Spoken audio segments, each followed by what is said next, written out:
साल 2018 में एक OTT सीरीज आई थी, सीक्रेट गेम्स। गणेश गायतोंडे नाम के डॉन पर आधारित उस क्राइम सीरीज में बहुत साल बाद अचानक एक दिन गणेश की वापसी मुंबई में होती है। उसके बाद मुंबई पुलिस से लेकर इंटेलिजेंस और अंडरवर्ल्ड से लेकर सियासत तक सब हिल जाते हैं। मुंबई में उसी क्राइम सीरीज की तरह हकीकत में एक बड़े डॉन की अचानक वापसी हुई है। करीब 2 महीने से वो डॉन मुंबई में है। नाम है सुभाष सिंह ठाकुर।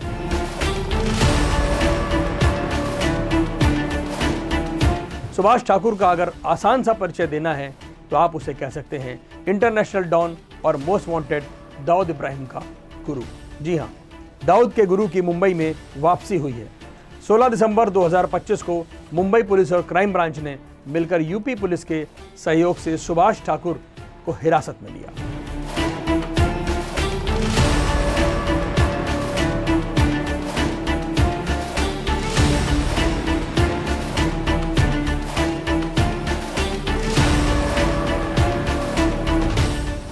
डॉन सुभाष ठाकुर की भी ठीक उसी तरह अजीबोगरीब तरीके से मुंबई में वापसी हुई है जिस तरह गणेश गायतोंडे एक OTT सीरीज के कैरेक्टर की हुई थी। दिसंबर 2025 के बाद से वो मुंबई पुलिस की हिरासत में है। उसे यूपी की फतेहगढ़ सेंट्रल जेल से मुंबई के भाईंदर विरार पुलिस मुख्यालय में पेश किया गया। सवाल यह है कि आखिर मुंबई पुलिस डॉन सुभाष ठाकुर को यूपी की जेल से लेकर क्यों गई? क्या अंडरवर्ल्ड में कोई बड़ी घटना हुई है? दरअसल मुंबई के विरार में 26 फरवरी 2022 को समय चौहान नाम के बिल्डर की दिन दहाड़े गोली मारकर हत्या कर दी गई थी। इस हत्याकांड में डॉन सुभाष ठाकुर का नाम सुर्खियों में आया। उसका नाम सुपारी किलिंग के रूप में सामने आया तो पुलिस और उस घटना से जुड़े लोगों का आरोप है कि बिल्डर समय चौहान की हत्या की पूरी साजिश सुभाष ठाकुर के इशारे पर की गई थी। इसी हाई प्रोफाइल मर्डर केस में पूछताछ के लिए मुंबई पुलिस ने सुभाष ठाकुर की रिमांड ली है। मुंबई में 90 के दशक में दाऊद के खौफ और उसके अंडरवर्ल्ड को फैलाने में सुभाष ठाकुर की सबसे बड़ी भूमिका मानी जाती है। उसे सुपारी किलिंग की दुनिया का सबसे खूंखार मास्टरमाइंड कहते हैं। 1992 में मुंबई के JJ हॉस्पिटल बम कांड में वो दोषी है। साल 2000 में उसे उम्र कैद की सजा हुई थी। तभी से वो यूपी की फतेहगढ़ सेंट्रल जेल में बंद है। हालांकि 2019 से वो BHU के सुंदरलाल मेडिकल कॉलेज में इलाज के नाम पर भर्ती था। बताया जाता है कि वहीं से वो अपराध के नेटवर्क को कंट्रोल करता था। तमाम शिकायतों के बीच 2024 में उसे दोबारा BHU के मेडिकल कॉलेज से फतेहगढ़ सेंट्रल जेल भेज दिया गया था। मुंबई पुलिस सुभाष ठाकुर के साथ लंबी पूछताछ कर रही है। पुलिस ये जानना चाहती है कि मुंबई से लेकर विरार तक और साउथ मुंबई से लेकर नॉर्थ मुंबई तक कहां-कहां सुभाष ठाकुर गैंग के लोग अब भी सक्रिय हैं, क्योंकि मुंबई पुलिस ये मानती है कि भले ही सुभाष ठाकुर 65 साल की उम्र पार कर चुका हो, लेकिन अब भी मुंबई में बड़ी सुपारी किलिंग के तमाम तार उससे कहीं ना कहीं से जरूर जुड़ते हैं। सुभाष ठाकुर अब सिर पर सफेद पगड़ी बांधे रहता है। चेहरे पर लंबी सफेद दाढ़ी उसके देखी जा सकती है। ज्यादातर वो सफेद कपड़े ही पहनता है। जेल में करीब 15 साल से उसने ये अपना हुलिया बना रखा है, इसीलिए उसके साथी और उससे जुड़े लोग उसे बाबा कहने लगे हैं। सुभाष ठाकुर अब व्हील चेयर पर है, ठीक वैसे ही जैसे आपने उत्तर प्रदेश के मर्द माफिया मुख्तार अंसारी को देखा होगा। जब भी वो मीडिया के सामने आता है तो नेताओं की तरह दोनों हाथ जोड़ लेता है। सुभाष ठाकुर मुस्कुराता रहता है, लेकिन किसी भी सवाल का जवाब नहीं देता।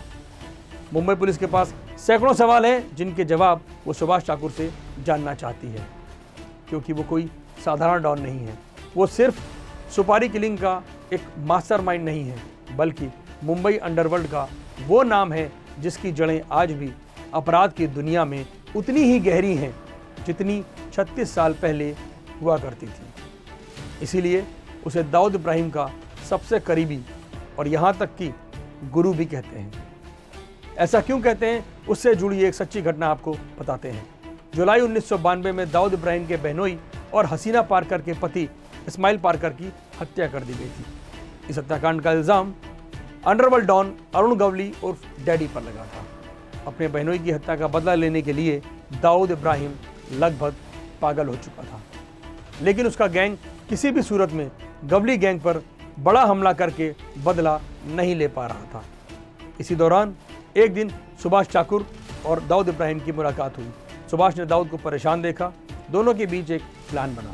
उस प्लान के मुताबिक मुंबई के आपराधिक इतिहास का सबसे बड़ा कांड करने की साजिश रची गई। सुभाष ठाकुर ने यूपी के खूंखार गैंगस्टर त्रिभुवन सिंह और करीब 24 शूटर्स के साथ मिलकर 12 सितंबर 1992 को मुंबई के जेजे हॉस्पिटल में बेहद खतरनाक हमला किया।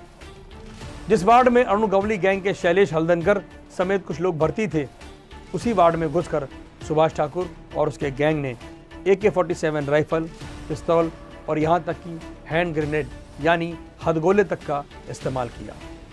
इस पूरे हमले में 500 से अधिक गोलियां चली। गैंगस्टर हल्दनकर और 2 पुलिस कांस्टेबल मारे गए। हमले के मास्टरमाइंड और हमलावर सुभाष सिंह ठाकुर को साल 2000 में फांसी की सजा हुई। बाद में उसने अपनी फांसी माफी की अपील करते हुए ये लिख कर दिया कि वो मरने के बाद ही जेल से बाहर आएगा, वो कभी अपनी जमानत के लिए याचिका नहीं देगा। उसकी इस अपील को स्वीकार करते हुए अदालत ने उसकी फांसी को उम्र कैद में बदल दिया।